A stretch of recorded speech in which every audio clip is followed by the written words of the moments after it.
வணக்கம் அன்பு நண்பர்களே. நான் உங்கள் அன்பு ஜோதிடன் பொன்தாமரை கண்ணன், நாமக்கல் மாவட்டத்திலிருந்து.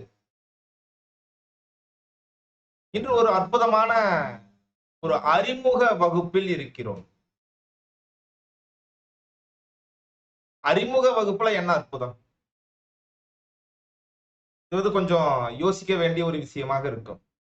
அறிமுக வகுப்பு அப்படின்னா, ஏதோ ஒரு பாடம், இந்த பாடத்துல வந்து சேருங்க அப்படின்ட்டு ஆள் பிடிக்கிற வேலை தானே அப்படிங்கிறது தான் பொதுவான ஒரு நோக்கம்.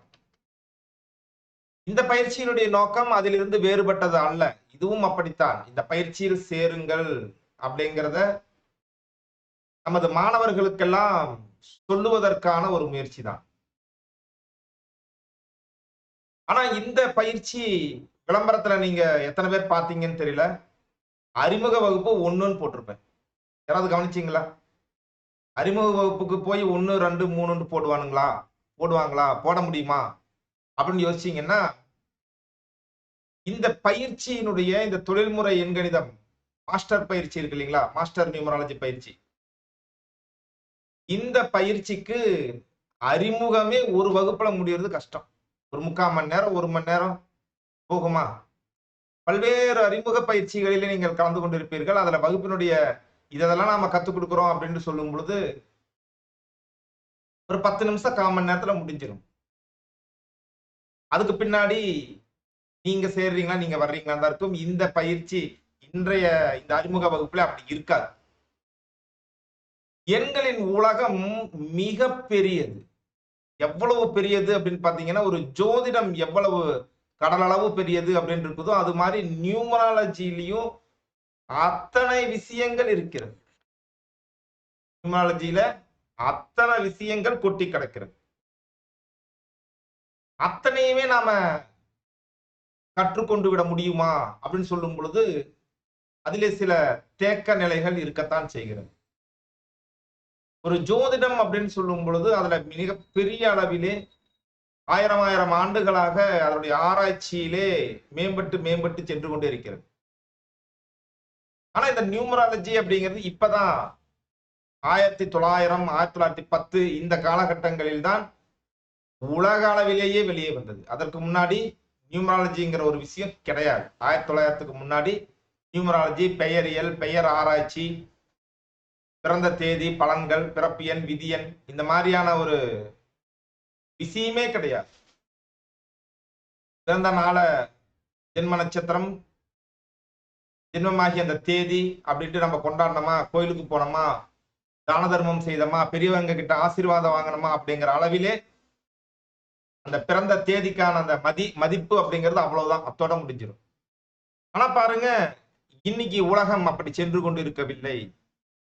இன்றைக்கு உலகம் பார்த்தீங்கன்னா, இந்த நியூமராலஜிய மிகப்பெரிய அளவிலே ஒரு ஆராய்ச்சி பொருளாக வைத்து, பல்வேறு ஞானியர்கள், பல்வேறு அறிஞர்கள், பல்வேறு நபர்கள் பார்த்தீங்கன்னா, இந்த நியூமராலஜி அடுத்தடுத்த கட்டத்திற்கு சென்று கொண்டு சென்று இப்படியே மேலும் மேலும் வளர்ச்சி அடைந்து கொண்டிருக்கக்கூடிய ஒரு முறை எண்கணித முறை.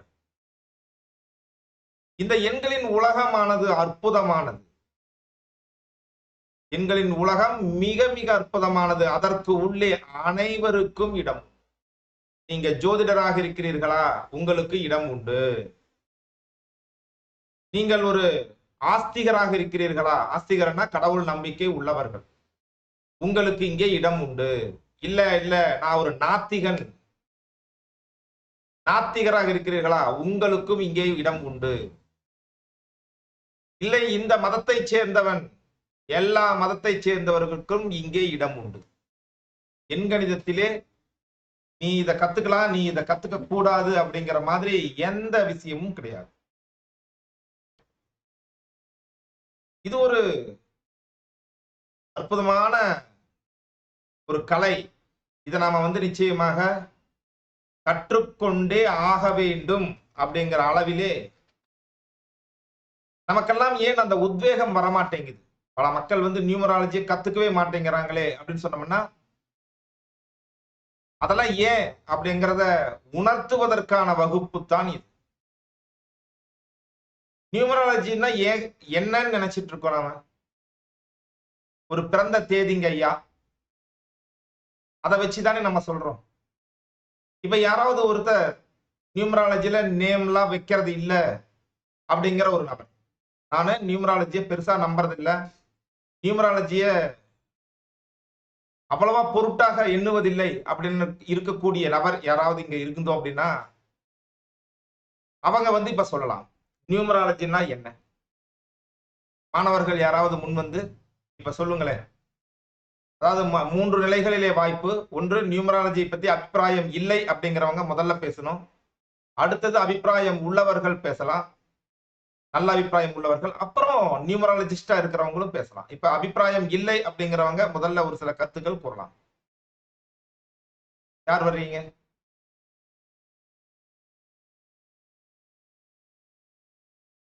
நான் பேசுவது கேட்டுக்கொண்டிருக்கிறதா?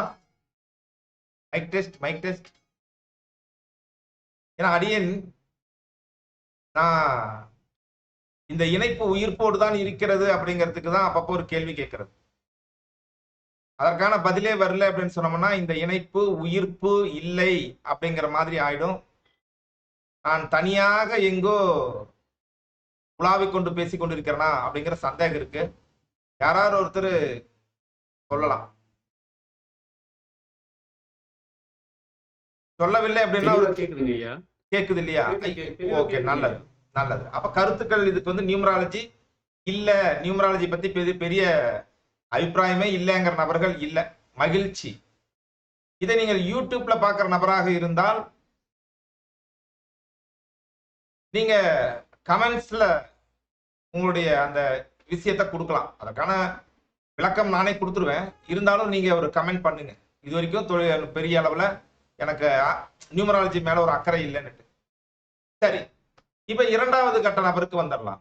நியூமராலஜி மேல அபிப்பிராயம் இருக்கிறது, நியூமராலஜி மேல எனக்கு அபிப்பிராயம் இருக்கிறது அப்படிங்கிற நபர்கள் தங்களுடைய கருத்துக்கள் சொல்லலாம். நியூமராலஜினா நம்ம என்னன்னு நினைச்சிட்டு இருக்கோம் அப்படின்ட்டு. வாங்க, யார் வருகிறீர்கள்? நம்மெல்லாம் ஜோதிடர் இல்லையா? பேசணும்ல, ஜோதிடருக்கு வாய்தானே பிரதானம், பேச வேண்டுமே. 5 நொடிகள். சரி, நியூமராலஜி இருக்கு அப்படின்ட்டு பேசுறதுக்கும் நபர்கள் இல்லை. நான் ஏற்கனவே நியூமராலஜிஸ்டா இருக்கேன், பெயர் வைத்துக் கொண்டிருக்கிறேன் அப்படிங்கிற அளவிலே நியூமராலஜியை பத்தி நீங்க என்ன நினைக்கிறீங்க அப்படிங்கறத நியூமராலஜி ஜோதிடர்களாக இருப்பவர்கள் சொல்லணும். யார் இருக்கும்?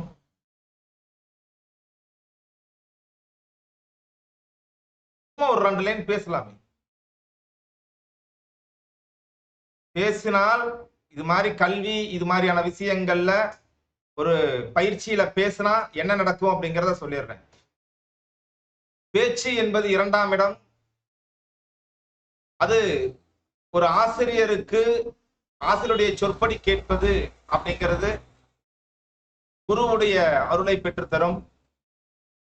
அப்ப 2ஆம் இடம் என்பது தனஸ்தானமாக மாறி போச்சுன்னு வைங்களேன். பேச்சுங்கிற இடத்த நீங்க தனஸ்தானமாக வந்துடும். ஒரு இடத்துல ஒரு நபர் வர்றாரு, முதலமைச்சர் வர்றாருன்னா முதலமைச்சரோட சேர்ந்து என்னென்னலாம் வருங்க ஒரு இடத்துக்கு? அவர் உட்கார்றதுக்கு, போறதுக்கு, வர்றதுக்கு வசதி வாய்ப்புகள். ஒரு பிரதம மந்திரி வர்றாருன்னா என்ன வருங்க? அவரு நல்ல ரோட்ல போகிறதுக்கு அந்த ரோடு உட்பட எல்லாமே வந்துடும். புரியுதுங்களா?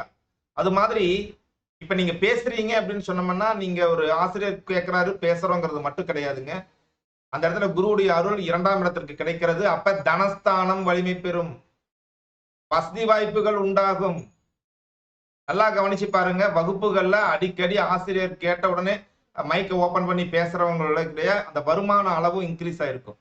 ஒரு முறை கூட பேசாத நபர்களுக்கு வருமான வாய்ப்பு எந்த அளவுக்கு இருக்குன்னு தெரியாது. ஆனா இதுல ஒரு விலக்கு உண்டு. தானே குருவாக இருக்கக்கூடிய நபர்கள் பேச வேண்டியதில்லை. அவங்க வாக்கு சித்தி வந்துருச்சு இல்லையா, அவங்க பேச வேண்டியதில்லை. நான் சொல்றது வாக்கு சித்திக்காக முயற்சித்துக் கொண்டிருப்பவர்கள் பேசலாம். சரி, இந்த விளக்க சொல்லியிருக்கேன். இப்ப நியூமராலஜி நான் என்ன நினைச்சிட்டு இருக்கோன்னு ஒரு நபர் பேசுவதற்கு தயாராக இருக்கிறீர்களா? 5 நொடிகள் யோசிப்பதற்கு. நல்லது. வழக்கம் போல இது நேர விரயம், கால விரயம் அப்படிங்கிறதுனால வகுப்புக்கு உள்ள போயிடலாம். நியூமராலஜி எல்லாரும் அதை பத்தி கேள்விப்பட்டிருப்போம். ஆனா நமக்கு அதுல ஈடுபாடு அதிகம் இல்ல. இப்பதான் கற்றுக்கொள்றோம். சரிங்க. அதை என்ன சொல்றது அப்படின்னு சிந்தனையில இருக்கலாம். ஐயா, அதுதான் ஐயா, உங்களுடைய சிந்தனையை நீங்கள் பதிவு செய்யும் பொழுது அந்த சிந்தனைக்கான விருந்தாக ஒரு சில சூட்சுமங்களை இந்த வகுப்பினூடாக தர முடியும் அல்லவா? முதல்லயே சொல்லிட்டேன், இந்த வகுப்பு ஆள் பிடிக்கிற வகுப்பு. என்னங்க, இந்த வகுப்பு அடியனுடைய வகுப்பிற்கு ஆள் பிடிக்கிற வகுப்பு. அது ஆள் பிடிக்கிறத மட்டும்தான் பண்றோம் அப்படின்னம்னா இங்க இணைந்திருக்கக்கூடிய நபர்கள் எல்லாருமே அவர்களுக்கெல்லாம் வேலையே இல்லையா? அப்படி இருக்க கூடாது இல்லையா? இந்த ஒரு வகுப்புக்கு வந்திருக்கிறோம் அப்படின்னு சொன்னா இதன் மூலயமாக நிச்சயம் அந்த மாணவர்களுக்கு ஒரு விஷயம் கிடைத்தே தீர வேண்டும். அப்போ என்ன பண்ணுங்க, மாணவர்கள் ஏதாவது ஒரு உரையாடல் செய்யும் பொழுது அதிலிருந்து ஒரு லீடு பிடிச்சி அதுல ஒரு நல்ல விஷயங்களை சொல்றதுக்கு ஒரு வாய்ப்பு இருக்கிறதான்னு பார்ப்போம். அதுக்காக தான். நன்றிங்க ஐயா, நீங்க கேட்டதுக்கு நன்றி. இப்பதான் அம்மா ஐயா சொல்லுங்க. வணக்கம் ஐயா. வகுப்புக்குள்ள இணைந்து அந்த மாணவர் வந்து கொஞ்சம் சக்சஸ் பண்றதுக்காக ஒரு சின்ன குரூப்பை வந்து பாத்தீங்கன்னா வாழ்நாள் ஃபுல்லா மெயின்டைன் பண்றதுக்காக பண்ணீங்கன்னா கொஞ்சம் சிறப்பா இருக்கும் நான் நம்புறேன். ஏன்னா இந்த வகுப்பு படிக்கும் பொழுது பாத்தீங்கன்னா புரிதல் இருக்கா அப்படின்னு தெரியல. படிச்சு முடித்த பிறகு பாத்தீங்கன்னா தொடரலன்னா பயிற்சி தொடர்ச்சியா கிடைக்கலன்னா அவன் வந்து பாத்தீங்கன்னா பின்னோக்கி போயிடக்கூடிய காலகட்டங்கள் ஏற்படுது. நிச்சயமாக இந்த வகுப்பு படித்த முன்னாள் மாணவர்கள், படிக்கின்ற மாணவர்கள் அனைவருக்கும் பாத்தீங்கன்னா ஒரு பெரிய ஒரு குரூப் தொடங்கி அட்லீஸ்ட் ஒரு மாசத்துக்கு ஒரு முறை மட்டுமாவது, அது சின்ன பேமெண்ட் உள்ள வகுப்பாக இருந்தாலும் பரவாயில்ல, நீங்க தொடர்ச்சி பண்ணி பொழுது கொஞ்சம் சௌகரியப்படும்னு நான் நம்புறேன். நிச்சயமாங்க ஐயா, உங்களுடைய அந்த பொன்னான கருத்துக்கள் அடிக்கடி நீங்க தான் ஒரு சாத்தியமான விஷயத்தையும் சாத்தியப்பட்டால் சிறப்பாக இருக்கும் அப்படிங்கிற விஷயத்தையும் கேசவன் ஐயா தான் கொடுப்பாங்க. நீங்கள் அடியனுடைய ஒரு நல்ல மாணவராக, ஒரு அற்புதமான மகானுபாவர். நீங்கெல்லாம் நல்ல அறிவாளி, நல்ல புத்திசாலி, நல்ல கல்விமானாக இருக்கிறீர்கள். நீங்க எனக்கு சீடன் அப்படின்ட்டு நீங்க சொல்லிக்கிறதுல நான் பெருமைப்படுகிறேன். இப்ப பாத்தீங்கன்னா ஒரு மாத சந்தா ஒரு 500 ரூபாய் வச்சுட்டு அதுல இணையக்கூடிய மாணவர்களுக்கு நாம அவங்க எப்ப எந்த கேள்வி கேட்டாலும் அதுக்கு பதில் சொல்லலாம் அப்படிங்கிற மாதிரி இருக்கு.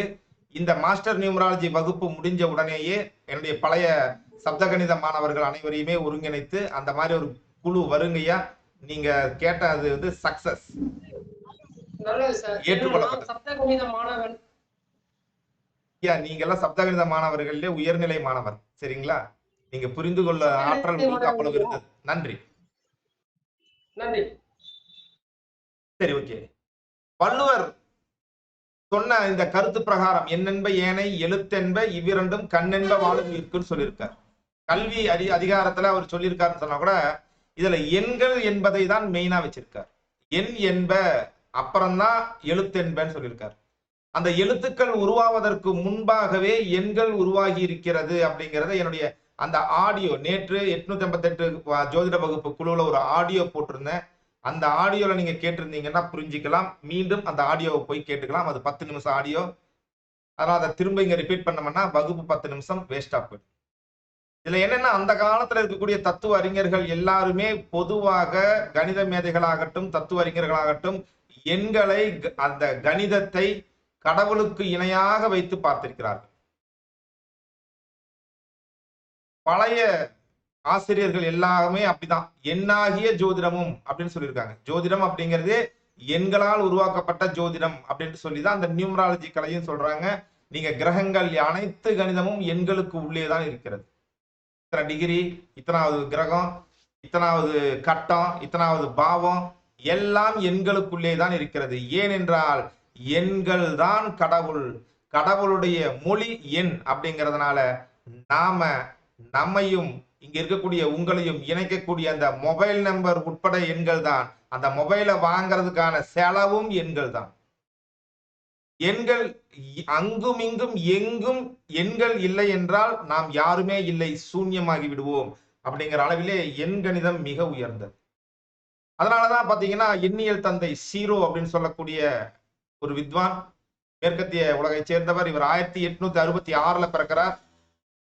1900 910 இந்த ஆண்டுகளிலே காசி மாநகருக்கு வருகிறார்.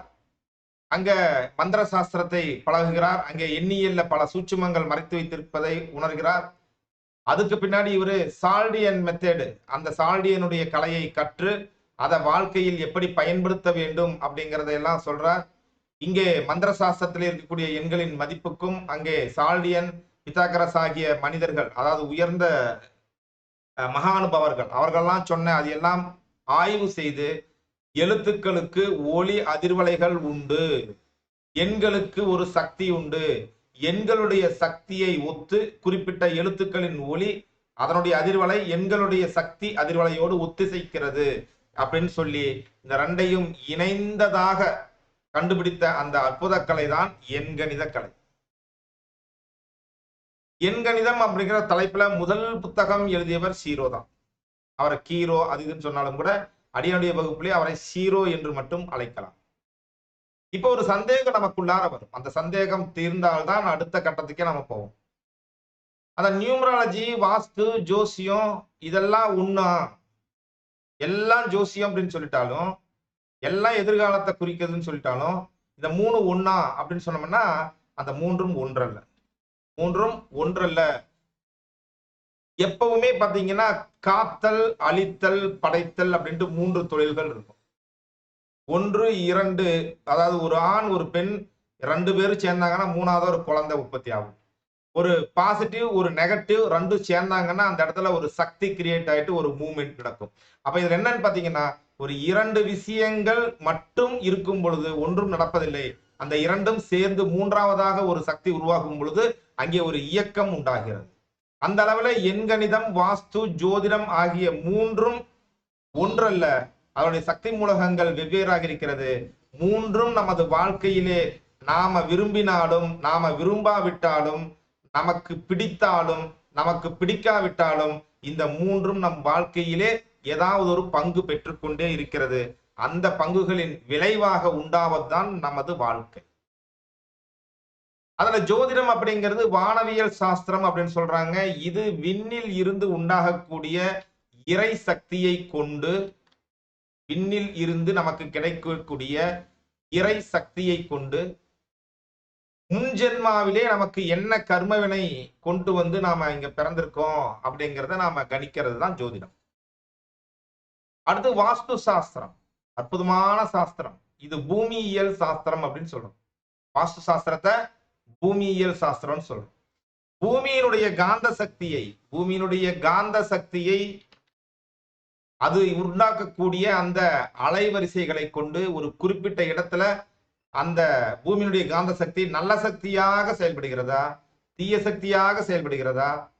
இப்ப எண்ணியல் வாஸ்து அப்படின்ட்டு அடியேன் ஒரு அஷ்டசக்தி எண்ணியல் வாஸ்துன்னு ஒரு கான்செப்ட் பண்ணிட்டு இருக்கோம்.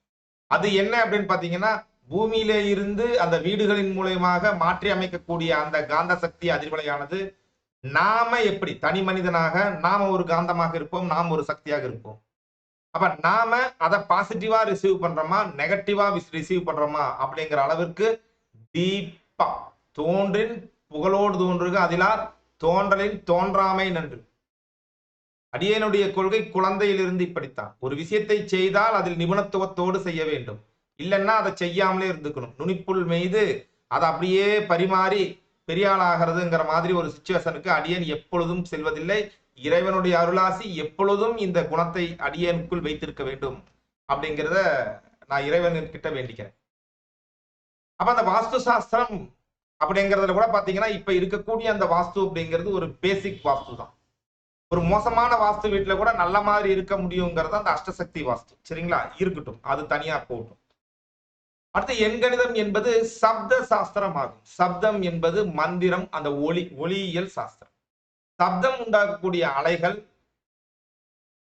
பிரபஞ்சத்திலே குறிப்பிட்ட செயல்களை உண்டாக்குகிறது. சரிங்களா, அந்த குறிப்பிட்ட செயல்கள் மனிதனுடைய மனோநிலையில் பெரிய தாக்கத்தை உண்டாக்குகிறது அப்படிங்கிறது தான் இந்த எண்கணித சாஸ்திரமாகும். நியூமராலஜியுடைய ஒற்றை வரி அது எப்படி செயல்படுகிறது அப்படிங்கிற கேள்விக்கு இதுதான் பதில். அப்ப ஒரு மனிதனின் மனநிலையிலே ஒரு தாக்கத்தை உண்டாக்கி அந்த மனிதனுடைய, அதாவது நமது நேற்றைய சிந்தனை தான் இன்றைய நாம். இன்று நாம் என்ன சிந்தித்துக் கொண்டிருக்கிறோமோ அதுதான் நாளைய நாம். அப்ப நமது சிந்தனையில் ஒரு மாற்றத்தை உருவாக்கிவிட்டால், சிந்தனை தான் அப்சர்வேஷன் சக்தி. கொஞ்ச காலத்துக்கு முன்னாடி இதை நான் நியூமராலஜி ஆரம்பிச்ச காலகட்டத்துல இப்ப பாத்தீங்கன்னா நம்ம 2003 பிறந்த குழந்தைகளுக்கெல்லாம் நம்ம பேர் வச்சு இன்னைக்கு காலேஜ் முடிச்சிட்டாங்க. 24-25 ஆண்டுகளுக்கு பின்னாடி இப்ப காலேஜ் முடிச்ச பசங்க நிறைய இருக்காங்க. அவங்களுக்கெல்லாம் அந்த காலத்துல நானே சின்ன பையனா இருப்பேன். அப்பெல்லாம் பேர் வைக்கும் போது அவங்களுக்கு அது எப்படி புரிய வைக்கிறதுன்னு தெரியவே தெரியாது. பிரபஞ்சம், சக்தி, செயல்கள், ஊ அப்படின்னு சொன்னோம்னா அடா போடா என்னடா சின்ன பையன் உளறிட்டு இருக்கேன்னு சொல்லுவாங்க. ஆனா இன்னைக்கு பாருங்க, எல்லாரும் ஜோதிடர்கள் எல்லாம் பாத்தீங்கன்னா, ஒரு ஞானிகள் எல்லாம் பாத்தீங்கன்னா, பிரபஞ்சத்திற்கு நன்றி, பிரபஞ்சத்திற்கு நன்றி, பிரபஞ்சத்திற்கு நன்றி, இந்த வகுப்பை எனக்கு கொடுத்த பிரபஞ்சத்திற்கு நன்றி, இந்த கலையை எனக்கு கொடுத்த பிரபஞ்சத்திற்கு நன்றி அப்படின்னு சொல்லிட்டு அந்த பிரபஞ்ச சக்தியை, law of attraction, law of universe அப்படிங்கிற மாதிரி அந்த சக்தியை பற்றி நிறைய நமக்கு விழிப்புணர்வு இருக்கிறது. அப்ப அந்த லா ஆஃப் அட்ராக்ஷன் அப்படிங்கிறது என்ன?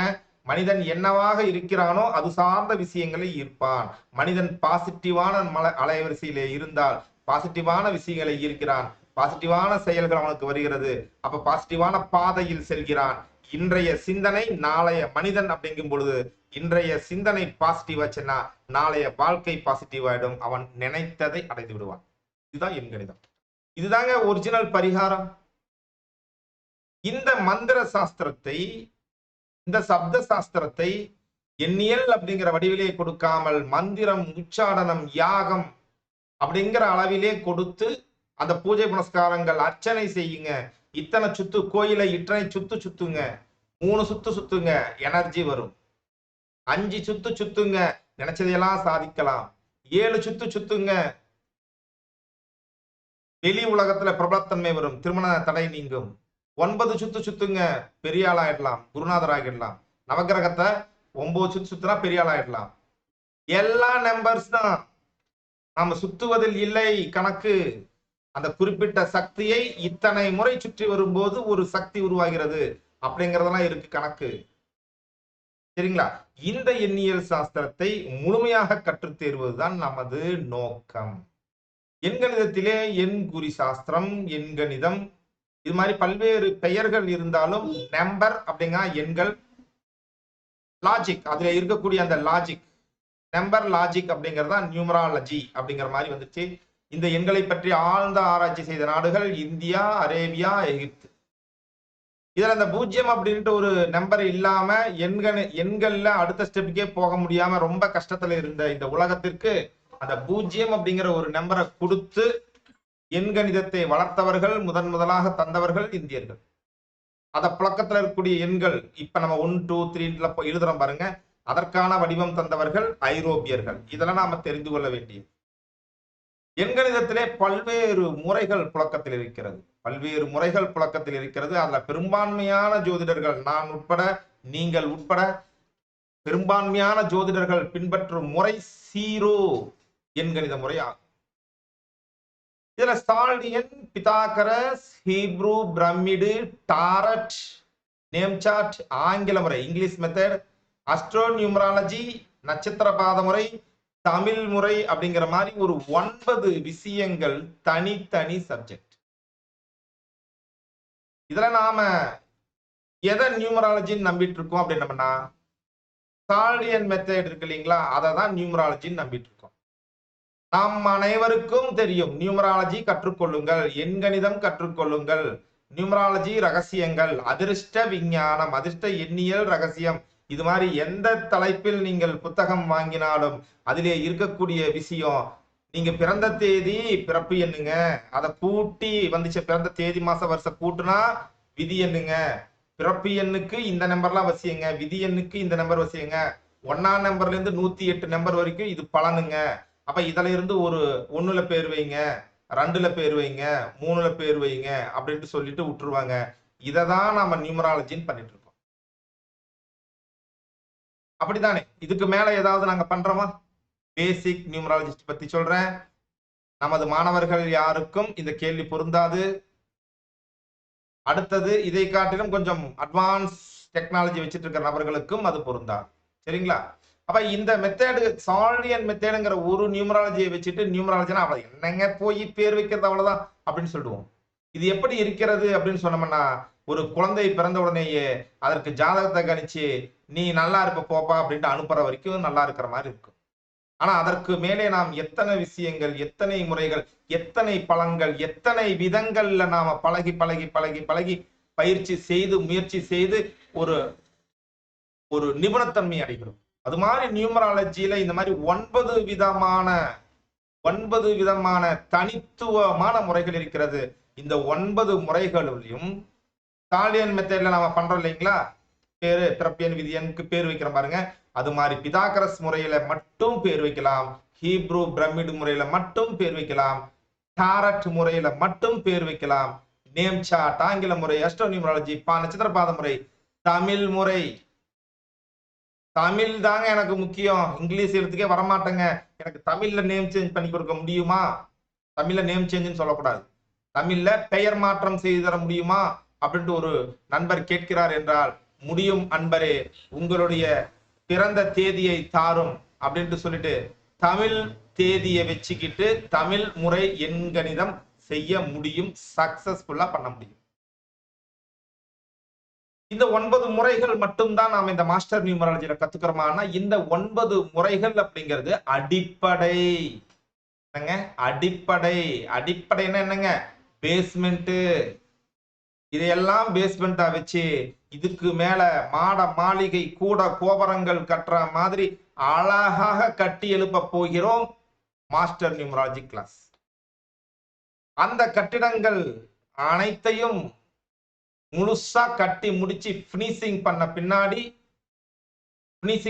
இப்ப நம்ம பார்த்த 9 முறைகள், அது கூட வந்து பாத்தீங்கன்னா டெக்னிக்கல்ஸ், எல்லாத்துலயுமே டெக்னிக்கல் நிறைய இருக்கும். எல்லா கலைகளிலுமே டெக்னிக்கல்ஸ் தான் ரொம்ப முக்கியம். அப்ப திசாபுத்தி, இப்ப ஒரு பாரம்பரிய முறையில டெக்னிக்கல் என்ன? அஷ்டவர்க்கம் கத்துக்கிறோம், திசா புத்தி கத்துக்கிறோம், அடுத்து பாத்தீங்கன்னா சோடச வர்க்கம் கத்துக்கிறோம், 16 வர்க்க சக்கர முறைகள் கத்துக்கிறோம், ஜெயமினி கத்துக்கிறோம், இத்தனையும் கத்துக்கிறோம் இல்லைங்களா? அது மாதிரி அதெல்லாம் எதுக்கு கத்துக்கிறோம்? ஒவ்வொரு விஷயமும் ஒவ்வொரு டெக்னிக்ல நமக்கு சொல்லுகிறது. அந்த பலன் கூறக்கூடிய பகுதியிலே ஒவ்வொன்றும் ஒவ்வொரு மாதிரி வேலை செய்கிறது. அந்த பலனை, அதனுடைய அளவை ஒவ்வொன்றும் ஒவ்வொரு மாதிரி நிர்ணயம் செய்கிறது. அது மாதிரி நிறைய நாம பார்க்க போறோம். அதெல்லாம் நம்ம அந்த 9 முறையை கத்து அந்த டெக்னிக்கல் எல்லாத்தையும் கத்துக்கிட்ட பின்னாடி உச்ச நிலையில இதை எல்லாத்தையும் கூட டாப் டக்கர்ல ஒரு அற்புதமான முறையாக இருக்கக்கூடிய பிரம்மசூத்திரம் நியூமராலஜி அப்படிங்கிற ஒரு முறையை இதையெல்லாம் கற்று முடிச்சிட்டங்க, நீதியோடும் நேர்மையோடும் இருக்கிறங்க அப்படிங்கிற அளவில் இருக்கக்கூடிய மாணவர்களுக்கு மட்டும் பிரம்மசூத்திரம் நியூமராலஜி இறுதி வகுப்பாக, தனி வகுப்பாக இருக்கும். இது மாஸ்டர் நியூமராலஜி கிடையாது. பிரம்மசூத்திரம் என்பது மாஸ்டருக்கெல்லாம் மாஸ்டர் நியூமராலஜி. இத கேசவனையா இருக்காரு, நம்முடைய பழைய மாணவர். வேற யாராவது மாணவர் இருக்கீங்களா? சப்தகணித மாணவர்கள். அப்ப சப்தகணிதம் அப்படிங்கிற பேர்ல இந்த சாஸ்திரத்தை ரொம்ப எளிமையாக கொடுத்தோம். இப்ப இந்த வகுப்புகள் மிகவும் மேம்பட்டு விரிவடைந்து அன்னைக்கு 2 நாட்கள்ல தலை உட்கார்ந்தோம்னா, காதை திறந்தன்னா காதுல ரத்தம் வர்ற அளவுக்கு கொடுத்துட்டே இருப்போம். இரவு வரைக்கும் கை வலிக்கும், கால் வலிக்கும், ஒன்னும் எல்லாம் உட்கார இடம் கூட வலிக்கும், அப்படி ஆயிடும். அதெல்லாம் அது மாதிரியான வலி இல்லாமல், ஐயா சொன்ன மாதிரி படிக்கும்போது புரியுதுங்க, அப்புறம் புரியலீங்க அப்படின்னா என்ன அர்த்தம்? ரொம்ப ஸ்பீடா போயிட்டோம்னு அர்த்தம். ஒரு ஆசிரியர் அப்படின்னம்னா பல ஆசிரியர்களை சந்தித்து ஆசிரியர் ஆகியிருக்கேன்னா எனக்கு ஒரு அனுபவம் இருக்கும். நண்பர்களே, நான் இறைவன் ஒருவனை தவிர்த்து வேறு எந்த ஆசிரியரும் காணேன். அதனால வகுப்பு எப்படி நடத்த வேண்டும் என்பதே எனது அன்பு மாணவர்கள் தான் எனக்கு கற்றுக் கொடுத்தார்கள். அந்த அளவிலே இந்த பிரம்மசூத்திரம் நியூமராலஜி அற்புதமாக வடிவமைத்து சென்றிருக்கிறது. இது கடைசியா இருக்கு அப்படின்னு தெரிஞ்சுக்கங்க. மாஸ்டர் நியூமராலஜி இது கிடையாது. என்னென்னலாம் கத்துக்க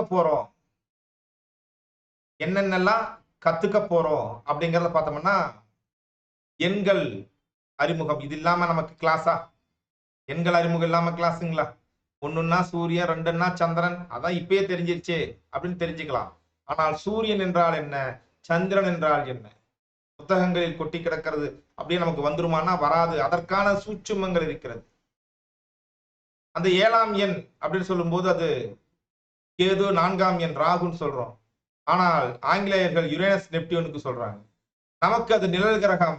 யுரேனஸ் நெப்டியூன் அவர்களுக்கு கண்ணில் காணக்கூடிய கிரகம். ஏன்னா அவங்களுக்கு ராகு கேது கணிதம் தெரியாது. அதனால அவங்க கண்ணில் தெரிகிற யுரேனஸ் நெப்டியூனை வச்சுக்கிட்டாங்க. அந்த 0ங்கிற நம்பருக்கு நமக்கு கிரகம் கிடையாது, ஆனால் ப்ளூட்டோ அப்படின்னு வச்சுக்கிட்டாங்க. ஆனா நம்ம நபர்கள் மந்திர சாஸ்திரத்திலே 0 கற்றுக்கொண்டு சென்ற அந்த மந்திர சாஸ்திரத்திலே 0 அப்படிங்கிறத வடநாட்டு பண்டிதர்கள் 0 அப்படிங்கிற நம்பரை வந்து பாத்தீங்கன்னா குளிகனுக்கு சமானமாக சொல்கிறார்கள். குளிகனுக்கு, மாந்தி கிடையாதுங்க, குளிகனுக்கு சமானமாக. ஒரு சிலர் மாந்தி குளிகனும் ஒண்ணுதாங்கிறாங்க. அந்த சப்ஜெக்டுக்கு போகல. சரிங்களா? என்ன பொறுத்த மட்டும் மாந்தின்னா கெட்டதை மட்டுமே கொடுப்பாரு, குளிகன்னா நல்லதை மட்டுமே கொடுப்பாரு அப்படிங்கிற மாதிரி ஒரு கான்செப்ட்ல நான் இருக்கேன். வேற ஒண்ணும் இல்லை. ஆனா 2 பேருமே வந்து கிரகங்கள் கிடையாது. அந்த அளவுலையும் நம்ம தெளிவா இருக்கணும். அடுத்தது பாத்தீங்கன்னா பிறப்பு எண், விதி எண், பெயர் எண், அதனுடைய கணக்கீடுகள், அதனுடைய சூட்சுமங்கள், அதனுடைய கணக்கீட்டு பலன்கள், இதெல்லாம் என்ன அப்படிங்கிறத நம்ம பார்க்க போகிறோம். அதற்கு பின்னாடி 108 பலன்களுடைய பலன் குறியீடுகளை நம்ம பார்க்க போறோம். அந்த 1ல இருந்து 9 வரைக்கும் நம்ம கிரக அறிமுகம்லாம் பார்த்துருவோம். அடுத்து 10ல இருந்து இரட்டை இலக்க நம்பர்கள், அந்த எண்கள் இரட்டை இலக்கமாக அந்த முழு எண்ணாக இருக்கு பாத்தீங்களா, அதற்கான பலன் குறியீடுகள் பற்றி பார்க்க இருக்கிறோம். அந்த பலன் குறியீடுன்னா என்னங்க அப்படின்னா கீவேர்ட்ஸ். ஒரு நம்பரை சொன்ன உடனே அந்த நம்பர் எப்படி பலன் இருக்கும் மனப்பாடம் பண்ண முடியுமா? புத்தகத்துல இருக்கிறத ஒப்பிட்டு அந்த ஒரு படம் இருக்குமே, என்ன படம்? பாண்டியராஜனும் நம்முடைய செந்தில் 2 பேர் இருப்பாங்க, மொய்யெல்லாம் எழுதுவாங்க இல்லையா, அந்த படம் பொய்சாச்சின்னு நினைக்கிறேன் சம்திங்.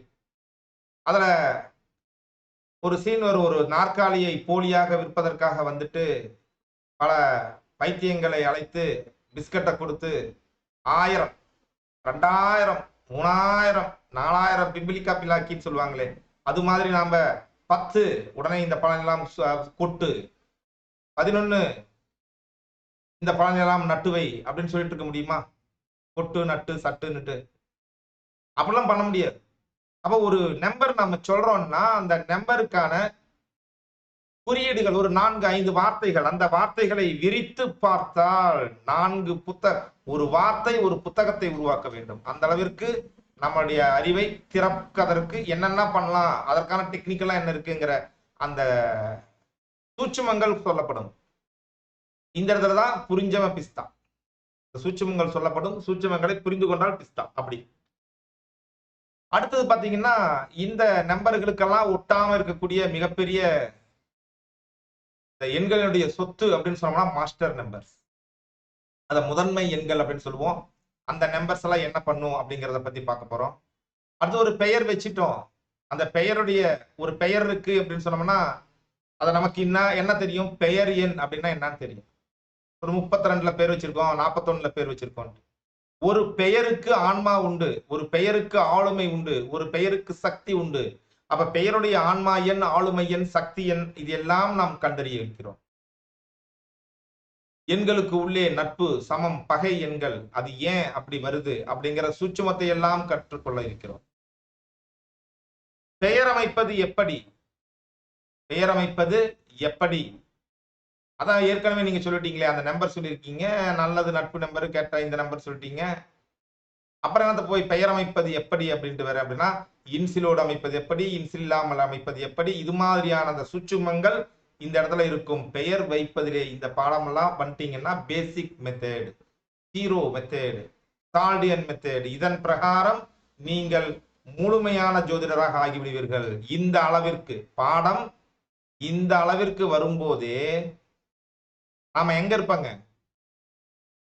ஒரு பெரிய ஆளா இருக்கும். எண்ணியல்ல நமக்கு எல்லாம் தெரியும். ஒரு கம்பேரிசன், ஒரு கூட இருக்கக்கூடிய சக ஜோதிடர்களுடைய அந்த ஆற்றல், அவர்களுடைய அந்த ஆராய்ச்சி, அந்த அளவுல நம்ம பார்க்கும் பொழுது நமக்கு எல்லாமே தெரியும் அப்படின்ட்டு நம்ம சொல்ற அளவுக்கு ஒரு தன்னம்பிக்கை வந்துவிடும். அந்த தன்னம்பிக்கையை இதுவரைக்கும் இருக்கிற நியூமராலஜியை கொடுத்துரும். ஆனா அவ்வளவுதானா? ஒரு நம்பர் இருக்கு அப்படின்னு சொல்லும்போது இங்க 10, 19, 28, 37, 46 இப்படி நம்பர் இருக்கு. அதுல எது நேர்மறையான எண், எது எதிர்மறையான எண், யாருக்கு இது நேர்மறையாக இருக்கும், யாருக்கு இது எதிர்மறையாக இருக்கும், இது தெரியாமல் எப்படி பெயர் வைக்க முடியும்? அப்ப நேர்மறை எதிர்மறை எண்கள் பற்றிய அந்த பட்டியலை நீங்கள் பெறுவீர்கள். இதனால என்ன நடக்கும் அப்படின்னு சொல்லும் பொழுது அந்த பெயர் நல்ல பாசிட்டிவான பலன்களை, நேர்மறையான பலன்களை தருவதை நீங்க முடிந்த மட்டும் 100% அளவிற்கு நெருங்குவதற்கு முயற்சி செய்வீர்கள். ஆனா இதுக்கு முன்னாடியே நியூமராலஜிஸ்ட் ஆயிட்டோம்னு நினைப்போம். இனிமேட்டு வரக்கூடிய விஷயங்கள் புதிய மாணவர்களாக யாராவது இருந்தீங்கன்னா உங்களுக்கு தெரியாம இருக்கலாம். சரிங்களா? இதெல்லாம் தெரிஞ்சுக்கணும்னா இந்த வகுப்புக்குள்ளார வரும். அடுத்து நட்சத்திர நாம எழுத்துக்கள். நட்சத்திர நாம எழுத்துக்கள் தெரியாம எப்படி? அவன் நியூமராலஜியே தெரியலனாலும் நட்சத்திர நாம எழுத்துக்கள் பிரகாரம் தானே பேர் வைப்போம். அடியேன் உட்பட அடியேனுடைய வீட்டில் இருந்த என்னுடைய தகப்பனார், என்னுடைய தாயார், என்னுடைய சகோதர சகோதரிகள் எல்லாருக்குமே பாத்தீங்கன்னா நட்சத்திர நாம எழுத்துக்களை தான் வச்சிருக்கோம்.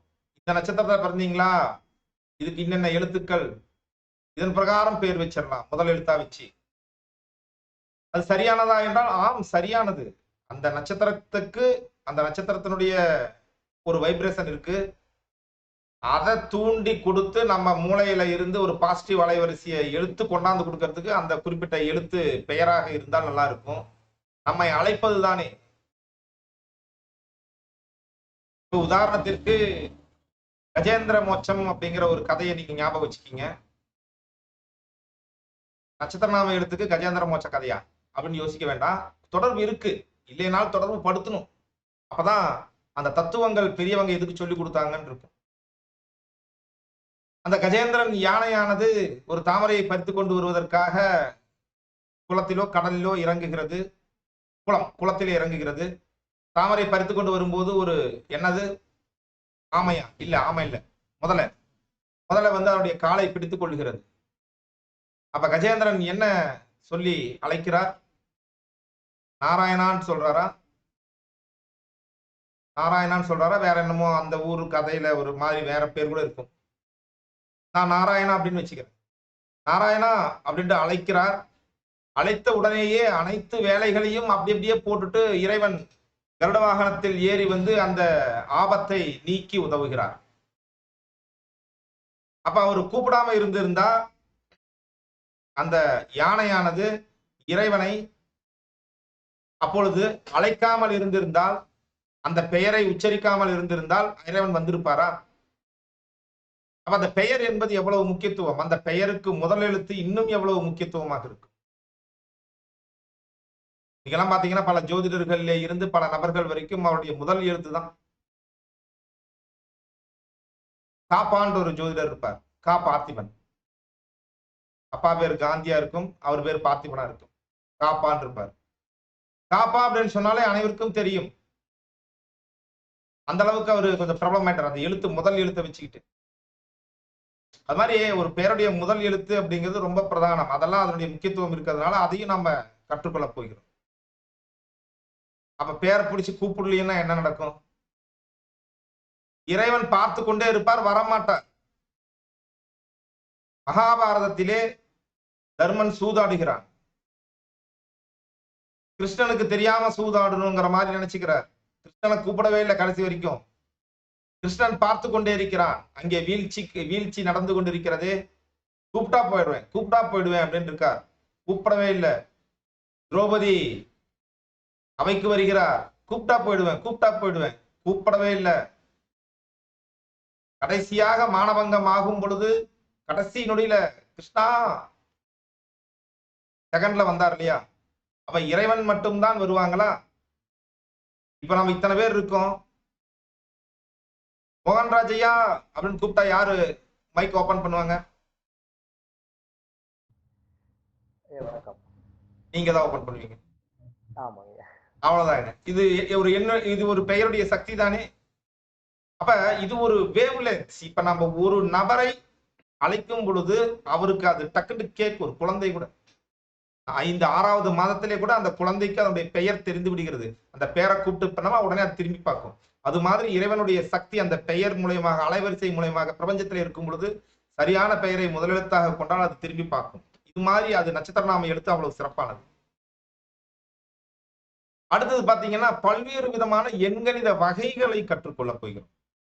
ஜாதகமே வேண்டாம், வெறும் டேட்டா பர்த் போதும், வெறும் பேர் போதும்.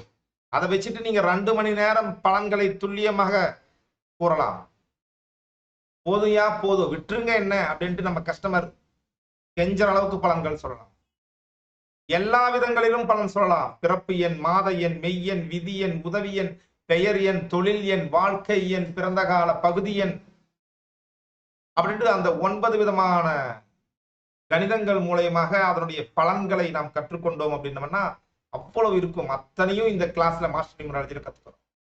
அதுல லாஸ்டா இருந்துச்சு பாருங்க, பிறந்த கால பகுதி எண்.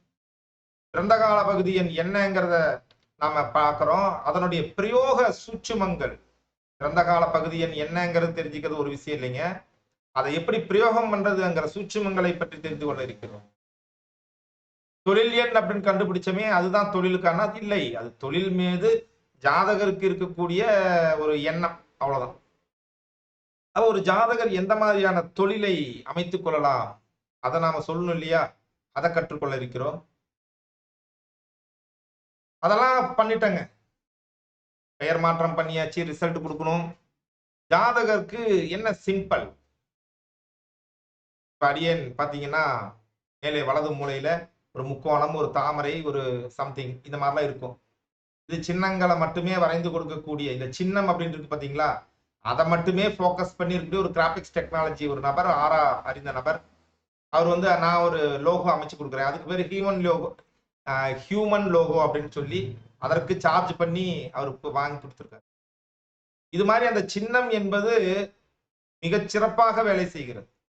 இந்த லோகோ அமைச்சு கொடுக்குறேன், வேற ஏதாவது ஒரு வடிவம் அமைச்சு கொடுக்குறேன் அப்படின்னு சொல்லி அதை மட்டுமே ஜோதிடர்கள் பலர் ஒரு இதா பண்ணிட்டு இருக்காங்க, தொழிலா பண்ணிட்டு இருக்காங்க. அந்த அளவிற்கு அந்த சின்னங்கள் வலிமையானது. அப்ப ஒரு ஜாதகருக்கு எந்த சின்னங்கள் வலிமையாக இருக்கும், என்ன வண்ணங்கள் வலிமையாக இருக்கும், என்ன ரத்தினங்கள் அணியும் போது அதிர்ஷ்டம் அடைவார், அவருக்கான அதிர்ஷ்ட மலர்கள் எது, அதிர்ஷ்ட மூலிகைகள் எது, அதிர்ஷ்ட வழிபாடுகள் எது, அதிர்ஷ்ட தேதிகள் எது, துரதிர்ஷ்ட தேதிகள் எது, எதை பயன்படுத்தக்கூடாது, இது மாதிரி இருக்கக்கூடிய அத்தனை விஷயங்களையும் நாம் கொடுக்கணும் இல்லையா, அதையெல்லாம் நாம் பார்த்திருக்கிறோம். முத்தாய்ப்பாக அஸ்ட்ரோநியூமராலஜி. அஸ்ட்ரோநியூமராலஜின்னா அஸ்ட்ரோநியூமராலஜி இல்லாமல் நியூமராலஜி உலகமே இயங்காது அப்படிங்கிற மாதிரி ஒரு 4 ஆண்டுகளுக்கு முன்பு 5 ஆண்டுகளுக்கு முன்பு உருவானது. அது இப்ப இருக்கிற விஷயம். ஆனா பாத்தீங்கன்னா அதாவது மூலம் அப்படிங்கிற மாதிரி பாத்தீங்கன்னா அஸ்ட்ரோநியூமராலஜிக்கெல்லாம் மூலம் கிடையாது. ட்ரெண்ட் அந்த திரிசூன்யம் கரணம் இதெல்லாம் வந்துச்சு பாத்தீங்களா, தனிகாச்சலம் ஐயாவுடைய அந்த விஷயத்துல வந்துச்சு பாத்தீங்களா, அவரு வந்த பின்னாடிதான் அனைத்திலையும் போட்டு கம்பேர் பண்ற அந்த விஷயம் வந்துச்சு. அதை பின் அவர் முன் தொடர்ந்தார், அதுக்கு பின்னாடி அவரை பின்தொடர்ந்து பல ஆசிரியர்கள் கிளம்பிட்டாங்க. அப்புறம் ஆசிரியர்களே இதை பின்தொடரும் பொழுது மாணவர்கள் நாமெல்லாம் சும்மா இருப்போமா, அவங்க 10 கம்பேர் பண்ணா நம்ம 10,000 கம்பேர் பண்ணுவோம். அப்ப அந்த அளவுல அஸ்ட்ரோநியூமராலஜியினுடைய எந்த அளவிற்கு அஸ்ட்ராலஜியிலிருந்து விஷயங்கள் எடுக்கலாம், எந்த அளவுக்கு எடுக்க முடியாது, அதுல என்னென்ன டெக்னிக்கல் எரர்ஸ் இருக்கு, இந்த விஷயத்தை எல்லாம் நாம் அலசி ஆராய்ந்து அஸ்ட்ரோநியூமராலஜினா என்ன அப்படிங்கிறத முடிவு செய்து கொள்வோம். இது அஸ்ட்ரோநியூமராலஜி பிரகாரம் பெயர் வைங்க அப்படின்னு சொல்றதுக்கான வகுப்பு இல்லை நண்பர்களே. அஸ்ட்ரோநியூமராலஜியுடைய தாக்கம் எந்த அளவுக்கு இருக்கும் அப்படிங்கிறத புரிந்து கொள்ளக்கூடிய அறிவியல் வகுப்பாக இருக்கும், நீங்கள் அறிந்து கொள்ளக்கூடிய வகுப்பாக இருக்கும். நீங்கள் வந்து அந்த அஸ்ட்ரோநியூமராலஜி இருக்கக்கூடிய அந்த மூட நம்பிக்கைகளை எல்லாம் எதிர்க்கக்கூடிய ஒரு விஷயமா இருக்கு. ஏன் இதை தெரிஞ்சுக்கணும், ஏன்னா இன்னைக்கு பேர் வைக்கிறதுக்கு வர்றாங்க இல்லையா நம்மளுடைய வாடிக்கையாளர்கள், அவர்கள் எல்லாம் பாத்தீங்கன்னா நம்மளை விட பல மடங்கு புத்திசாலிகள். ஒரு நபருக்கு பேர் வைக்க வர்றோம், ஐயா என்ன நம்பர்ல பேர் வச்சு கொடுப்பீங்க அப்படின்னாங்க. ஐயா நாம வந்து இது மாதிரி உயர்நிலை எண்கணிதம் பண்ணிட்டு இருக்கேங்க, பிரம்மசூத்திரம் நியூமராலஜி பிரகாரம் உங்களுடைய கர்மாவினுடைய அளவு அறியப்பட்டு உங்களுடைய கர்மாவின் தாக்கம் எந்த எண் பாசிட்டிவா கொடுக்குதோ, பாசிட்டிவ் தாக்கங்களை உண்டாக்குகிறதோ அந்த எண்களை எடுத்து நாம வைப்பங்க. அப்படிங்களா, நம்ம நம்பர்னு சொல்ல மாட்டீங்களா, சொல்றேங்க, கணக்கிட்டு சொல்றேங்க. நீங்க முதல்ல ஃபீஸ கட்டிடுங்க. அப்படிங்களா? இல்ல என்ன நம்பர்ன்னு சொன்னீங்கன்னா, அப்புறம் ஃபீஸ கட்டுவோங்க. சரி ஃபீஸ் விஷயம் அவரு விட்டாச்சு. சரி எப்படியோ கட்டுங்க, கட்டாமயும் போங்கன்னு விட்டாச்சு. அடுத்தது பார்த்தீங்கன்னா, நாம ஒரு நம்பர் சொல்றோம். நாம ஒரு நம்பர் சொல்றோம். ஒரு 46 46 வேண்டாம்ப்பா. ஒரு 23 வச்சுக்கலாமே. 23ன்னு வச்சுக்கிறோம். அப்ப அந்த நம்பர் நான் மறந்துட்டேன். ஆனா அந்த உரையாடலுடைய கருத்து இதுதான். அது நல்லா ஞாபகம் இருக்கு. ஓ! அப்படியாங்க ஐயா. இதுல வந்து பாத்தீங்கன்னா, 5ல பேர் வைக்கிறேங்கன்னு சொன்னேன். 5ல பேர் வைக்கிறேன்னா, 5ல தான் வச்சேன். ஆனா எந்த நம்பர்ன்னு தெரியல. 23ஆ 32ஆன்னு தெரியல. மறந்துட்டேன். 41ஆ கூட இருக்கலாம். சம்திங் என்னன்னு தெரியல. அடுத்து அவர் என்ன சொல்றாரு, ஐயா 5 வந்து பையனுக்கு திரிசூன்யமாக இருக்கிறது. அது வேண்டாமே. சரிங்க, வேண்டாம். அப்ப 6ல வைக்கலாமா? ஐயா 6 வந்து ரிஷபம் இதெல்லாம் வந்து ஏதோ ஒண்ணு முடக்கு ராசியா வந்துருச்சுங்க. அது வேண்டாங்க. 1 5லயும் வைக்க முடியாது, 6லயும் வைக்க முடியாது. அடுத்த சாய்ஸ் 1ல வைக்கலாமா? அப்படின்னு சொல்லும்போது, ஐயா அது அவயோகியா வந்துட்டாருங்க. அத வைக்க முடியாதுங்கய்யா. அடுத்து எதுலயுமே வைக்க முடியாதுங்களே. 9ல வச்சா பகை. 1ஆம் தேதி பிறந்தவங்க 9ல வச்சா பகை. டென்ஷன் ஆயிடும். 9ல வைக்குது. வேற வழியே இல்லன்னா அப்புறம் 9ல தான் வைக்கணும். கொஞ்சம் கோவமா இருந்தா கூட பரவாயில்லையா? அப்படின்னு சொல்லும்போது, ஐயா அது 8ஆம் அதிபரா வந்துருச்சுங்களே. வைக்கலாங்களா? நீங்களே சொல்லுங்க. எதுல பேர் வைப்பீங்க? அங்க இருக்கக்கூடிய பாசிட்டிவ் எண்களே 5 தான். அந்த 5மே அஸ்ட்ரோ நியூமராலஜில அதுல அதுல அந்த சூனியத்தில் மாட்டிக்கொண்டது, முடக்கில் மாட்டிக்கொண்டது, அவயோகியாக மாட்டிக்கொண்டது, 8ஆம் இடமாக மாட்டிக்கொண்டது, நீச்சமாக மாட்டிக்கொண்டதுன்னா நீங்க எப்படி பேர் வைப்பீங்க? அஸ்ட்ரோ நியூமராலஜி என்பது எதற்காக உண்டாக்கப்பட்டது? ஆரம்ப காலத்தில் அந்த பெரியவங்க எதுக்காக உண்டாக்குனாங்கங்கிற அந்த பேசிக்க மறந்துட்டு, இன்னைக்கு நாம நியூமராலஜி அப்படின்னு சொல்லிட்டு கண்டதையும் பேசிட்டு இருக்கோம். மாணவர்களே, இன்னைக்கு இணைந்திருக்கக்கூடிய நீங்கள் பல ஆசிரியராக கூட இருக்கலாம். இதை பார்க்கக்கூடியவர் ஆசிரியர் வல்லுநர்களாக கூட இருக்கலாம். யாரும் கோபித்துக் கொள்ளார்கள். அஸ்ட்ரோ நியூமராலஜி அப்படிங்கிறது பாத்தீங்கன்னா ஒரு கலவை சாதம். கலவை சாதம்னா என்னங்க? இன்னைக்கு வந்து அந்த பழக்கம் எந்த ஊர்ல இருக்குன்னு தெரியல. அந்த துணி துவைக்கக்கூடிய நபர்கள் இருக்காங்க இல்லையா? வண்ணான் அப்படின்னு சொல்லுவாங்க. அவங்க வந்து அந்த காலத்துல நம்ம துணி துவைச்சுட்டு அப்படியே வீடுகள்ல எல்லாம் சோறு வாங்குவாங்க. சோறு எல்லாருக்கும் ஒரு அன்பாக அவங்க அவங்க மீது அன்பு நிறைய இருக்கும். வண்ணான் வண்ணான் இருக்காங்க இல்லையா? அவங்க மேல ஊர்ல இருக்கிற அனைவருக்கும் நல்லா இருக்கும். நல்லா வீட்ல வந்து புழங்கிட்டு போற அளவுக்கு இருக்கும். அவங்களே வீட்ல சாதம் போட்டு சாப்பிடுற குடும்பம்லாம் இருக்கு. அது மாரி எல்லாத்தையுமே குடுத்தா கூட அவங்க என்ன பண்ணுவாங்க, எல்லாத்தையும் அ ஒரே வட்டுல போட்டு எல்லாத்தையும் போட்டு ஒண்ணா பெசஞ்சு சாப்பிடுவாங்க. அதுல ரசம் இருக்கும், மோர் இருக்கும், பிரியாணி இருக்கும். இன்னும் என்னென்ன குழம்பு இருக்குமோ அத்தனையும் இருக்கும். எல்லாத்தையும் போட்டு கலந்து கலவை சாதமாக சாப்பிடுவார்கள். அது மாதிரி இன்னைக்கு ஜோதிடம் கலவை சாதமாக மாறிவிட்டது. அதுல நியூமராலஜியும் விட்டு வைக்கல. இந்த அஸ்ட்ரோ நியூமராலஜிங்கிறத கொண்டாந்து அஸ்ட்ரோ நியூமராலஜியும் கலவையாக்கி விட்டார்கள். சரிங்களா? அத பற்றிய விழிப்புணர்வு நீங்கள் அடைவீர்கள். அப்ப சிறந்த ஜோதிடராக மேல வரலாம். அஸ்ட்ரோ நியூமராலஜி விழிப்புணர்வு என்பது உங்களை பெரிய ஒரு மேன்மையை, மேதைத்தன்மையை வர வைக்கும். அடுத்து நட்சத்திரபாத முறை. ரொம்ப ரேர். நட்சத்திரபாத முறையை அதுல ஒரே ஒரு லைன் வடமாநிலத்திலே இருக்கக்கூடிய ஒரு பண்டிதர் கிட்ட பேசிட்டு இருக்கும்போது ஒரே ஒரு லைன் விட்டார். இவ்வளவுதாங்க.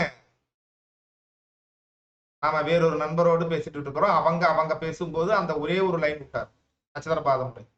அப்புறம் தேடி துருவி துருவி துருவி துருவி பண்ணும்போது கடைசியா அவங்க வந்து இதான் ரூலு, இதான் ரூலு அப்படின்னு சொல்லி வச்சுட்டார். தமிழ்நாட்டில் யாருக்காவது தெரிகிறதா என்றால் யாருக்கும் தெரியவில்லை. தெரிந்த நபர்கள் வேறு மாதிரி என்னத்தையோ சொல்லிட்டு இருக்காங்க. அவங்களுக்கு தெரியல. ஐயா பொன்தாமரை கண்ணனுக்கு அனைத்தும் தெரிந்து விட்டதா அப்படின்னு சொன்னீங்கன்னா எனக்கும் தெரியல.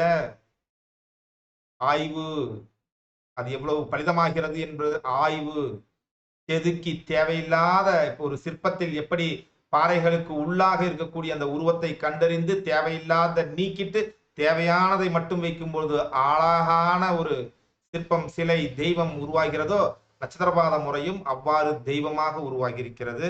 இந்த பாடத்தை நான் முதன்முறையாக 2017 கொடுக்கும் பொழுது யாருக்குமே நட்சத்திரபாத முறை தெரியல. இன்னைக்கு இருக்கக்கூடிய ஆசிரியர்கள் யார் நட்சத்திரபாத முறை படிச்சாலும் 2017க்கு பின்னாடி தான் அவங்க படிச்சிருக்கணும். சரிங்களா? 2017க்கு பின்னாடி தான் படிச்சிருக்கணும். அன்னைக்கு நாம போட்ட ஒரு சில பதிவுகள் நட்சத்திரபாத முறை பதிவுகள் கொஞ்சம் பெரிய அளவு ரீச் ஆச்சு. அடுத்தது பாத்தீங்கன்னா துரதிருஷ்டவசமாக 2016-17 காலகட்டத்துல இது எனக்கு பிடிக்கல அப்படின்னு சொல்லிட்டு அந்த போஸ்ட் எல்லாம் டெலிட் பண்ணிட்டேன். அந்த போஸ்ட்டை டெலிட் பண்ணாம இருந்திருந்தா சாட்சியோட இருந்திருக்கலாம். ஆனா அந்த போஸ்டெல்லாம் டெலிட் பண்ணிட்டேன். அந்த அக்கௌண்ட்டும் ஹேக் ஆயிடுச்சு, பல பிரச்சனை ஆயிடுச்சுங்கிறதுனால அது போச்சு. 2017 இருந்து போச்சு. இன்னைக்கு 11 வருஷம் ஆச்சு. சாரி மன்னிக்கணும், 9 வருஷம் ஆச்சு. நட்சத்திர பாத முறை ஒரு தன்னிகர் இல்லாத ஒரு வகுப்பாக அது இருக்கும். ஒரு பெயர் எப்படி பலிக்கிறது அப்படிங்கிறத பார்க்கலாம். அடுத்தது திருப்பம் தரும் வயது. இது திசாபுத்தி பலன்கள் மாதிரி. ஒரு பெயரை வைத்துக்கொண்டு ஒரு டேட்டா பர்த்தை வச்சுக்கிட்டு திசாபுத்தி பலன் மாதிரி சொல்றது எப்படி, அந்த விஷயங்கள்லாம் இங்க இருக்கும். திருப்பம் தரும் வயது.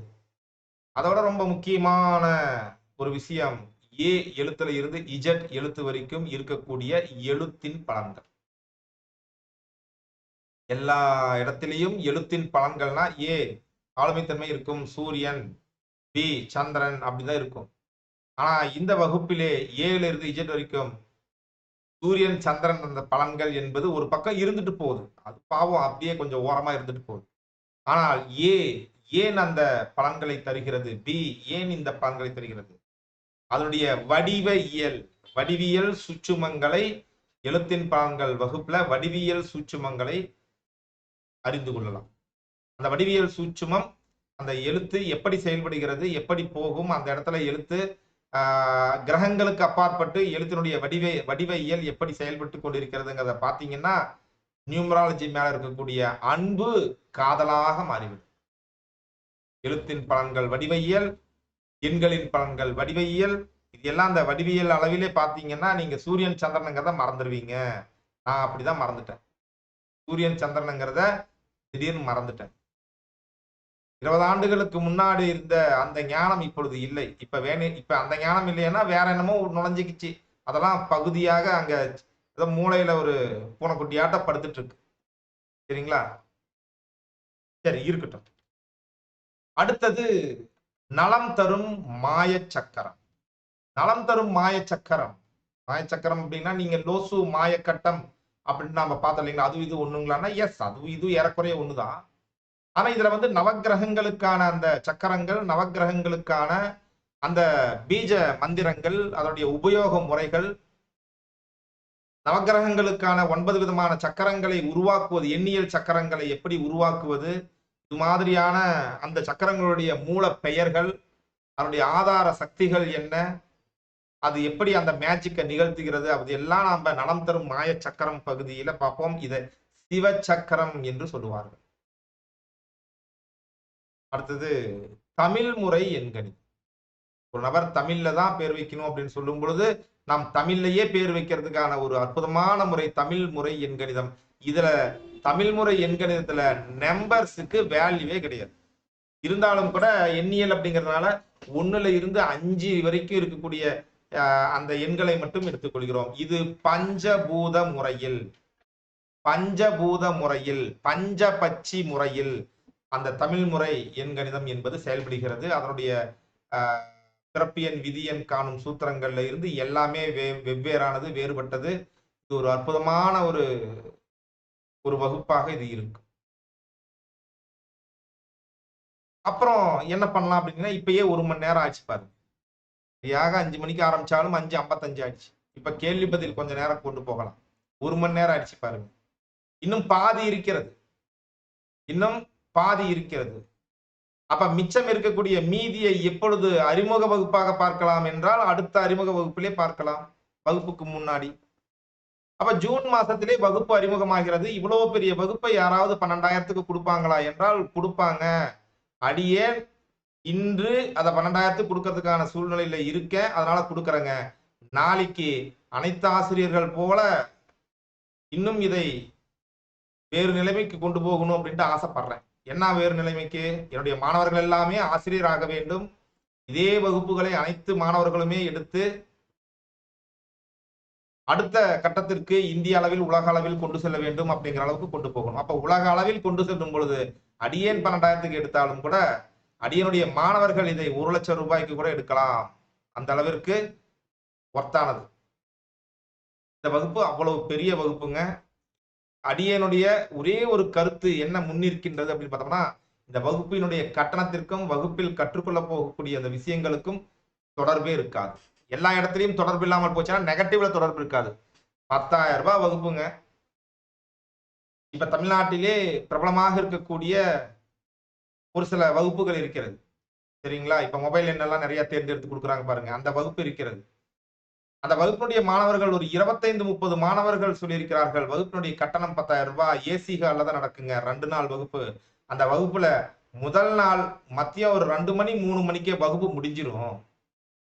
சரிங்க, முதல் நாள் 3 மணிக்கே முடிஞ்சிருங்க. அடுத்த நாள் நைட் சாயங்காலம் வரைக்கும் என்னங்க பண்ணுவீங்கன்னா, அந்த வகுப்புக்கு ஒரு 20 பேர் வர்றாங்கன்னா, 20 பேருடைய டேட்டா பர்த்தையும் போட்டு, அவங்களுக்கெல்லாம் உதாரணம் சொல்லி, நீங்க இதுல பேர் வைக்கலாம். உங்களுக்கு இந்த மொபைல் எண் நல்லா இருக்கும் அப்படின்னு சொல்றதுலயே அடுத்த 1 1/2 நாள் போகுது. அப்ப வகுப்பு அரை நாளு, பலன் கூறுவது 3/4 நாள். அதுக்கு நம்ம பலன் கூறுவதா நமது வகுப்பு? அடியோடைய வகுப்பு பலன் கூறுவதாக இருக்காது நண்பர்களே. வகுப்பு என்பது அறிய வைக்க வேண்டும். அறிய வைப்பதே வகுப்பு. இந்த அறிமுக வகுப்புலயே பாத்தீங்கன்னா என்னென்ன நியூமராலஜி, என்னென்ன பலன்கள் கொடுக்கும் அப்படிங்கறத நீங்க அறிந்து கொண்டீர்கள். இதை வைத்தே நான் வந்து பல மெத்தட்ஸ் ஆஃப் நியூமராலஜி இருக்கிறது. அதையெல்லாம் நாம சர்ச் பண்ணி நானே பண்ணிக்கலாம், ஈஸியா பண்ணிக்கலாம். ஆனால் இங்கே என்ன இருக்கிறது என்றால், ஒவ்வொரு முறையும் குறைந்தபட்சம் 3, 4 மாதங்கள் ஆராய்ச்சி செய்து ஒரு சில வகுப்புகள், சின்ன சின்ன வகுப்பு 40 ரூபா 50 ரூபான்னு ஒரு வகுப்பு போட்டு அதுல ஒரு 40 பேரை வர வச்சு அவங்களுக்கு சொல்லி கொடுத்து அவங்க அதை பிராக்டிஸ் பண்ணி அதுல வந்த அந்த ரிசல்ட்ஸ் இருக்கு இல்லைங்களா, அதையெல்லாம் வைத்து அந்த வகுப்பை மேம்படுத்தி இங்க தந்திருக்கிறோம். அப்படிங்கிறதுனாலே இது வந்து அப்படியே ஒரு பலாசுளை, உளித்து வைத்த பலாச்சுளை மாதிரி. நீங்கள் முட்களாக இருக்கக்கூடிய ஆய்வு செய்ய வேண்டியதில்லை. சரிங்களா? நீங்க அது நல்லா பலிக்குமா பலிக்காதா அப்படிங்கிற அளவிலே அந்த பலாச்சொலையை பிச்சு எடுப்பதற்கு பலமாக முயற்சி செய்ய வேண்டியது ஒன்றும் இல்லை. உளித்து தேனோடு தருகிறேன். இறைவனுடைய அருளாசியால் உங்களால் அதை பெற்றுக்கொள்ள முடியுமா அப்படிங்கிறது மட்டும்தான் இந்த இடத்துல ஒரு கேள்வி. நண்பர்களே, கேள்வி நேரம். நீங்கள் கேட்கலாம். கேள்வியோடு வாருங்கள் சொல்லியிருந்தேன் இல்லையா? கஷ்டமான கேள்விகளோடு வாருங்கள். அந்த கேள்விகளை சுலபமாக சொல்லுவதற்கு இறைவனுடைய அருளாசி இருக்கணும் அப்படின்னு வேண்டிட்டு கூப்பிடுறேன். வாங்க. கேள்விகள் எதுவும் இல்லையா? திரும்ப ஐயா சொல்லுங்க. கால்வேல் ஐயா. சார், நம்ம முறையில நிறைய தமிழ் முறையில அந்த பிதா போடு அந்த இதெல்லாம் ஏற்கனவே ஒரு அறிமுக வீடியோல சொல்லியிருக்கீங்க. ஆடியோ. ஆமாங்க. இப்ப இது எல்லாத்தையும் மொத்தமாவே நம்ம வந்து போட்டு பார்த்து ஒருவருடைய பலாபலன்களை பார்க்கணுமாங்க. இதுல ஏதாவது ஒரு முறையில பார்த்தாலே அது வந்து அவருடைய வாழ்க்கைக்கு ஒத்துக்கணுமாங்க. ஐயா, இதுல இருக்கக்கூடிய அனைத்து முறைகளையும் பார்த்து பலன் சொல்லுவதுங்கிறது சாத்தியம் இல்லைங்கய்யா. ஆனா ஒரு நியூமராலஜி, இப்ப நம்ம ஜோதிடம் கத்துக்கிறோம்னு வைங்களேன், ஜோதிடத்துல பல்வேறு விஷயங்கள் நம்ம கத்துக்கிறோம். நம்ம பலன் சொல்லும் போது அத்தனை முறைகளையுமா சொல்றோம்? ரொம்ப எளிமையாக திசாபுத்தி பலன்களை மட்டும்தான் சொல்கிறோம், வேறு எதையும் சொல்றதில்லை. ஆனால் வெறும் திசாபுத்தி பலன்களை மட்டும் கற்றுக்கொண்டு பலன் கூறுவதற்கும், பல்வேறு விஷயங்களை கற்றுக்கொண்டு அப்புறம் திசாபுத்தியை வச்சு நம்ம பலன் சொல்றதுக்கும் வித்தியாசம் இருக்கு பாருங்க. இந்த வகுப்பை முடித்தவர்கள் நியூமராலஜில மாஸ்டர் ஆஃப் நியூமராலஜி அப்படின்ட்டு அந்த சர்டிபிகேட் வாங்குற அளவுக்கு ஒரு பவர் இருக்கும். ஒரு மாஸ்டர் ஆஃப் நியூமராலஜியா நீங்க ஒரு வாயை திறக்கும் பொழுது, ஒரு பெயர் இருக்கிறது அப்படின்னு சொல்லும் பொழுது உடனடியாக நாம சொல்லலாம். உங்களுடைய பேர்ல பாருங்க, முதல்ல இருக்கக்கூடிய எழுத்து சி. இறந்த காலத்திலே இருந்து வரக்கூடிய எந்த நன்மை தீமையும் நீங்கள் எடுத்துக்கொள்ள மாட்டீர்கள். உங்களுடைய வாழ்க்கை முழுக்க எதிர்காலத்தை நோக்கியதாகத்தான் இருக்கும். எதிர்காலத்திற்கு இப்ப என்ன வேணுமோ அதை மட்டும்தான் பண்ணிட்டு இருப்பீங்க. எதிர்காலத்துக்கான மட்டுமே நம்பி அங்க காலை ஊன மாட்டீங்க. இறந்த காலத்துல ஒரு காலை வச்சுக்கிட்டு இருக்க மாட்டீங்க. உங்களுடைய கால் ஊன்றுதல் அப்படிங்கிறது நிகழ்காலத்தில் தான். உங்களுடைய லட்சியம், உங்களுடைய பேச்சு அப்படிங்கிறது எதிர்காலத்தில் தான். சரிங்களா? இந்த அளவிற்கு ஒரு பலனை உங்களுடைய அந்த பேருடைய சியை மட்டுமே வச்சுட்டு சொல்ல முடியுது இல்லையா?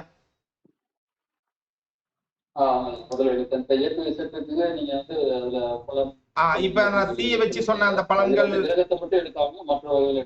ஆமா இப்ப ஆமாங்க, இப்ப சியை பத்தி வச்சுட்டு நான் சொன்ன இந்த பலன்கள்ல எது தவறுன்னு சொல்லுங்களேன். இந்த பன்னீர்செல்வம், பொன்தாமரை கண்ணன் இருக்காங்க இல்லையா, அவர்கள்லாம் இறந்த காலத்திலேயே தான் இருப்பாங்க. அவர்களுடைய ஒட்டுமொத்த இலக்கும் இறந்த காலத்தில் தான் இருக்கும். இறந்த காலத்திலிருந்து அப்படியே போயிட்டு இருக்கும். ஆனா எதிர்காலத்துல மேல்நிலைக்கு வரணும்னு இருப்பாங்க. அதற்கு முதல்ல, அதாவது ஒரே நிமிஷம் தம்பி, வணக்கம். ஆமா, போயிடுச்சு இல்லையா? சரி, அப்படியா? நான் கொஞ்ச நேரம் கழிச்சுட்டு சொல்லவா? இப்ப கிளாஸ்ல இருக்கேன், லைவ் கிளாஸ் போயிட்டு இருக்கு, அதான் கட் பண்ணேன். ஒரு 10 நிமிஷத்துல சொல்றேன்ப்பா, 10 நிமிஷத்துல சொல்றேன். நன்றி. அந்த பன்னீர்செல்வம் பி ஃபர்ஸ்ட் எழுத்துல வருதுன்னு வைங்களேன், அவங்க வந்து பாத்தீங்கன்னா தோன்றின் புகழோடு தோன்றுக அதிலா தோன்றலின் தோன்றாமை நன்று நான் சொன்னேன் இல்லைங்களா? அது ஏன் சொல்றாங்க? தோன்றின் புகழோடு தோன்றும்னா என்ன பண்ணுங்க, முன் பயிற்சி முன் முனைப்புகள் எல்லாம் வேணும். ஃபர்ஸ்டே வந்து அப்படியே அப்படியே ரெடி பண்ணி வச்சுட்டு அப்படியே சபையில போய் இப்படின்னு நிற்பாங்க. அப்ப சொதப்புனாலும் கெட்டாலும் மேன்மக்கள் மேன்மக்களே சங்கு சுட்டாலும் மென்மை தரும் அப்படிங்கிற அளவிற்கு அவர்களுடைய பெயர் நிற்கும். பன்னீர்செல்வம் ஐயா, நீங்க சொல்லுங்க ஆமாவா இல்லையான்ட்டு. இது மாதிரி இந்த மாதிரி ஒரு பலன்களை டக்கு டக்குன்னு நாம சொல்றதுக்கு நாம எண்ணியல் நிபுணராக இருக்க வேண்டும் ஐயா. வந்து பேரு வச்சோம், இதான் பேருங்க, அவ்வளவுதாங்க, போயிட்டு வாங்க, வணக்கம், நன்றி அப்படின்னு சொன்னோம்னா எப்படி பெரிய ஆளாக? அடியேனுக்கு நான் இருக்கக்கூடிய அந்த சிச்சுவேஷன், என்னுடைய கர்ம வினைகள், இதன் காரணமாக நான் இப்படி இந்த அளவுல இருக்கேன். ஆனா எனது மாணவர்கள் முதல் வகுப்புகள் எடுக்கும் போது, சபா ஆகல் டஸ்ட் அகாடமியில் எடுக்கும் பொழுது எனது மாணவராக இருந்த ஒருவர் அன்னைக்கு 60 சில்லற ஆயிரம் பண்ணிட்டு இருந்தார்.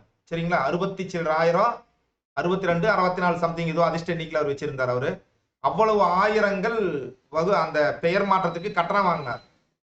அவர் வந்துட்டு என்ன சொல்றாருன்னா, முதல் நாளுடைய டீ பிரேக், இரண்டாவது டீ பிரேக் இருக்கு இல்லைங்களா, மத்தியானத்துக்கு மேல டீ பிரேக், அதுல எனக்கு தெரிஞ்ச அத்தனையுமே முடிஞ்சு போச்சு சார்.